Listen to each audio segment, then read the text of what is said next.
this is probably one of the most amazing points in my life. I had an opportunity to step out and do something that was way out of the norm. The first quote in your booklet says, "What would you do if you knew you could not fail?" That is my question that I want to pose to you today. The second one, actually the third one is also says, "With great risk comes great reward."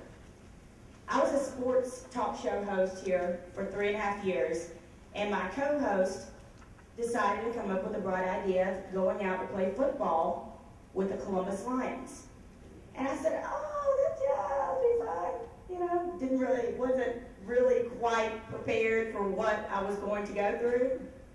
So the coach came on the air with us, Coach Jason Gibson, and my co-host asked him, and he said, we blindsided him, basically. So he said, I have to, you're crazy, a woman playing football, I have to check with the league, and what was proposed for me to go through training camp with these guys. And it's 5 days of 2-a-days, 3.5 hours of football in the morning and 3.5 hours of football at night. And the coach said, well, I'll have to think about it. And he came back and he said, you know what? I'll let you do it under these conditions. 1, you'll be treated just like everybody else. 2, there will be contact. 3, you'll be a wide receiver. And 4, you're just going to be one of the guys. And so this was going to be at the end of January, beginning of February, and I started training at the end of December. I teach Zumba. I don't know if anybody is familiar with Zumba. It's Latin dancing, and it is awesome. It keeps me sane. I absolutely love it. But at that time, I wasn't teaching Zumba. I was in shape, but I wasn't teaching Zumba, so I wasn't as in shape as I am now. Well, I thought, needless to say, I thought that I had gotten ready for this. Little did I know, I had no clue what was coming. All right, so we're going to go through some of these pictures and show you. I didn't want to wear makeup. That was the big thing. I didn't want to go out there and be a girly girl, because then what are your teammates going to do? How are they going to think of you if you're out there in makeup with your nails done? I got a chance to address them a couple of days before, and everybody was filling out their physical forms, and they were all in a room. And what it was is the skill players come first. The coach described it like this. It's like a puzzle. You take the skill players, which are your running backs, your wide receivers, your quarterbacks, your defensive backs, and we'll go over all this in just a moment. But you take those and you put the edge of the puzzle together. And you bring those guys in, refine them for a couple of days and get them ready. And then later on you add the linemen and the meat of the bunch. And that's your middle of your puzzle. Well, they're there and everybody's filling out their paperwork. And I'm just sitting there and I'm in a suit. I come from work and they're just looking at me. I'm just like the elephant in the room. And so finally Coach got up and he said, this is Rachel. She's a reporter, and she's a sportscaster, actually, and she wants to understand football in a way that her peers do not. And she wants to do that by playing football.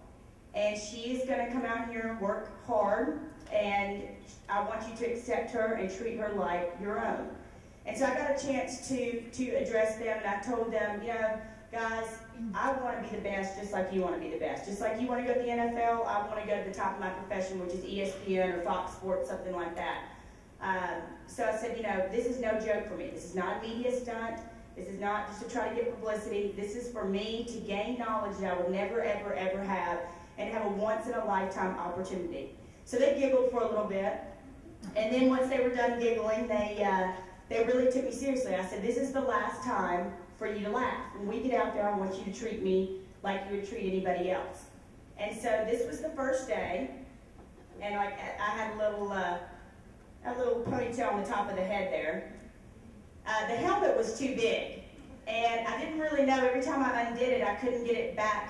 I couldn't get it back clipped again, and that jersey did not fit me. It was tied up in the back, and I was under these false thoughts, I will say, going into it. I thought maybe somehow it'd make the outfit look cute. Not so much, ladies. The pants came down to here on me. Like the crotch came down to here, literally. So it wasn't a cute look. So I kind of threw that out the window the first day that I was going to be a cute football player. There's really no such thing. So you can see there the outfit, how that looked. But I took this seriously. It was almost 7 hours of football a day, and I knew I was only going to be there for a short time. And it took me about 2 days, a day and a half, to actually catch a football. Yeah, I was really nervous. After watching football my whole life, I was really nervous about hitting the ground, but the first time I did it, all the nerves left, and I was like, hey, let's play. I'm ready to go now. And if you can see there a little closely, I'm laughing because I still had a good time. As nervous as I was, and as beat up as I was, I still had a good time. The guys treated me like one of the guys. They were so wonderful to me. They helped. And look, and he, and I'm thinking at the time, I'm thinking I'm doing I'm really giving all my strength, and he's barely touching me, But, he let me believe that. I needed that for my psyche to get through this experience. The first day I left camp, I went home and I walked like this.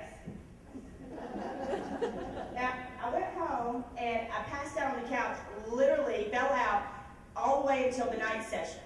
And then I pulled like a muscle in my groin area the next day, so I just wore ice packs, like wrapped around my legs in this area. I mean, I just made it fashionable. I wore it all over Columbus. I didn't have a problem with it. It was literally an experience. I finally caught a ball. You know what? And I figured out the trick was, stop closing your eyes, Rachel.